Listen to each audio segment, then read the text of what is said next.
Well, it's not too late. You can get this book for a Christmas present. It is called From the South Pacific to the New River, a West Virginia Love Story. And we've got Scott Campbell in. He and his sister compiled the love letters that his parents exchanged back and forth. So thanks for coming, Scott. Very welcome, Holly. Thanks for having us. This really, it's kind of written by your father, this book, but you guys had the letters, which you brought here. Yes. And tell us why you and your sister wanted to compile these letters together and tell the story of your dad during the war, corresponding with your mom. Yes. So we knew as a family that Mom and Dad always had these letters.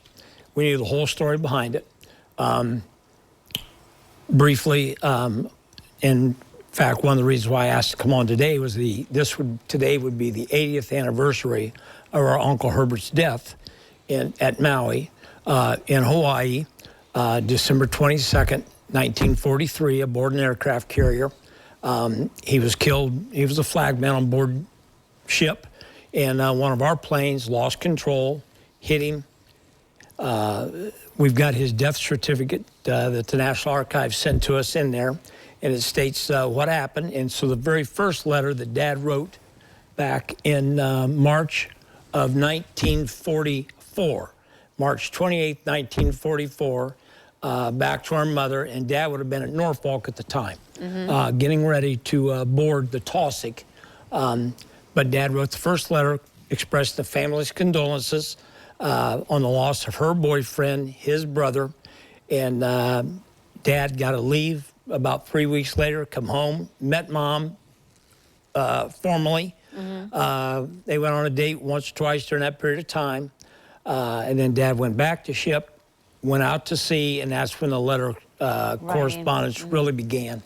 We don't have Mom's letters. You know, people have asked, what about your mom's letters? Well, we know that whatever Mom was sending back was enough to pique Dad's interest in this relationship developed during the war at sea. Dad's in the middle of combat. You know, he doesn't reference the war much, and it goes on. Yeah. You know, it states that his letters were censored, so he wasn't allowed to say where he was, you know, what part of the ocean he was at, what task force they were involved in. As the war went on, as you well know, that kind of loosened up. He was able to tell a little bit more. But you know, the picture of Dad during his uniform, just a great picture, and then of Mom, and you know, there's a 10-year difference between Mom and Dad. And so there was a 6-year difference between Uncle Herbert and Mom. And we think that they met in a one-room schoolhouse in West Virginia in Dainese. Dainese would have been a small community about 60 miles south of Charleston, and everybody kind of knew each other. So we think that's where it got started. But then, you know, I read the first couple letters, but we found them at home. Like I said, they sat in Mom and Dad's bedroom forever. Never once did we ever get them out, you know, and read any of them. But I started reading them, and I called my sister after about the third letter, and I said, Tracy, I said, what a great story this is, you know? Not only because they're parents, but, you know, just the interest in it that it is. And my brother indicated from his reading the book, we never really realized, I mean, our dad, how deep he was in thought. And when you look at it, I mean, this was his being able to escape from the war. You know, at night, we figured most of them were probably written at night. And this was his escape from whatever was going on. Fortunately, we've been able to write the National Archives. We include a lot of Dad's records during this time at the end of the book.